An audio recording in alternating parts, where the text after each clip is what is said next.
రాజకీయ పార్టీలు అనేక హామీలతో మేనిఫెస్టోను ఇష్టం వచ్చినట్టు తయారు చేస్తున్నారు.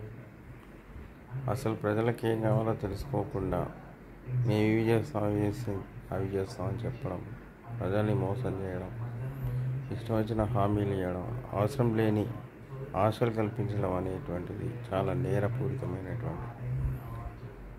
అసలు ప్రజలకు ఏం అవసరం కావాలో, ఏం అవసరం లేదో తెలియకుండా, అవి కాకుండా ఇంకా వేరే హామీలు గెలవడానికి కావాల్సిన విషపూరిత హామీలన్నింటినీ ఇచ్చి వాళ్ళు గెలిచి ఆ హామీలు మాత్రమే చేయడము లేదా మిగతా హామీలు చేయకపోవడము, వాళ్ళు గెలవడానికి ఇవన్నీ ఈ హామీలు ఇవ్వడం అనేటువంటిది చాలా మోసపూరితమైన హామీలుగా భావించవచ్చు. ప్రజలు మోసం చేయడమే ఇది.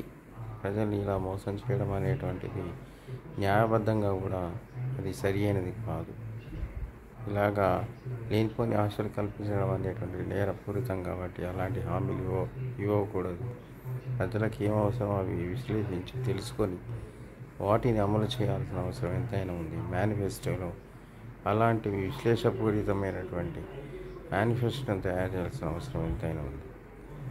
Thank you very much. Please like and share and subscribe.